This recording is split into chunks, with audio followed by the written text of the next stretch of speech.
Hi hello. ఇవాళ మనం కులశేఖర్ గారు రాసిన ఏ చిలిపి కళ్ళలో ఉన్న పాట గురించి మాట్లాడుకోబోతున్నాం. ఇది ఘర్షణ సినిమాలోనిది. GVM director Harris Jayaraj music.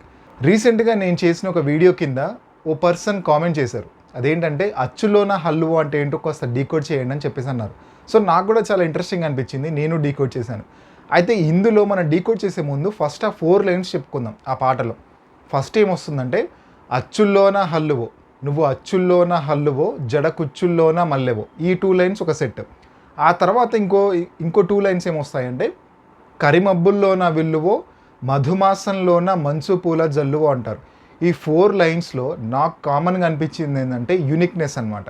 మామూలుగా ఏంటి, ఆ నుంచి ఆహా వరకు అచ్చులు, ఆ తర్వాత కా నుంచి మిగతావన్నీ కూడా హల్లులు.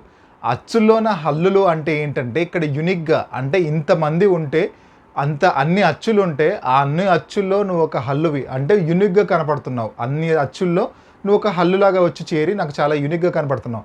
ఇక్కడ ఇన్నర్ మీనింగ్ ఏంటంటే, ఇంతమంది అమ్మాయిలు ఉన్నారు, బట్ ఆ అమ్మాయిల్లో నువ్వు మాత్రమే కాస్త యూనిక్గా ఉన్నావు, చాలా నచ్చేసావు అని చెప్తున్నాను అనమాట. ఆ తర్వాత జడ కుచ్చుల్లోన మల్లెవో అంటారు. జడ కుచ్చులు ఏంటి, జడ ఎట్లా ఉంటుంది, నల్లగా ఉంటుంది. ఆ నల్లగా ఉన్న కురుల్లో మల్లె పువ్వు పెడితే చాలా యూనిక్గా, చాలా తెల్లగా కనిపిస్తుంది.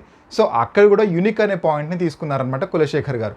ఆ తర్వాత కరిమబ్బుల్లోన విల్లువ అంటారు. కరిమబ్బులు అంటే నల్లనైన మబ్బులు.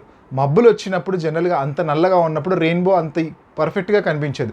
కొంచెం నా మబ్బులు విడిపోయిన తర్వాత రెయిన్బో కనిపిస్తుంది. బట్ అక్కడ యూనిక్ పాయింట్ ఏంటంటే, కరిమబ్బుల్లోన విల్లువ అన్నారు. అంటే అంత నల్లని మబ్బుల్లో కూడా నువ్వు కనిపించే అరివిల్లువి, నువ్వు అంత యూనిక్ అని చెప్తున్నారనమాట అమ్మాయి గురించి కులశేఖర్ గారు. ఆ తర్వాత వచ్చే లైన్ ఏంటంటే, మధుమాసంలోన మంచు పూల జల్లువ అన్నారు. మధుమాసం అంటే చైత్రం, అంటే దాదాపు చలికాలం ముగిసిపోయి తర్వాత ఎండాకాలం వచ్చే సమయం అనమాట అది. ఆ సమయంలో అసలు మంచు కురవనే కురవదు. కానీ అక్కడ కూడా అంటే అలాంటి మధుమాసంలో, అలాంటి చైత్రమాసంలో కూడా నువ్వు మంచు పూల వర్షంలాగా ఉన్నావు. అంటే అక్కడ కూడా యూనిక్ పాయింట్నెస్, అంటే అక్కడ కూడా యూనిక్ పాయింట్ గురించి చెప్తున్నారు కులశేఖర్ గారు. అంటే ఇంత వేసవిలోను, అంటే వేసవి ఆల్మోస్ట్ చలికాలం అయిపోయి వేసవి వచ్చిన తర్వాత కూడా నువ్వు మంచు పూల జల్లులా నా లైఫ్లోకి వచ్చావని చెప్పానమాట. సో ఈ 4 లైన్స్ కూడా దేనికి దానికి యూనిక్నెస్ గురించి చెప్తున్నారు. సో అందుకనే అక్కడ అచ్చుల్లోన హల్లువో అని రాశారు. సో ఇలాంటి పాటల గురించి మనం ముందు వీడియోలో మాట్లాడుకుందాం. అప్పటి వరకు మీరు చేయాల్సిన పని అయితే subscribe to Ramnan thoughts channel. Thank you.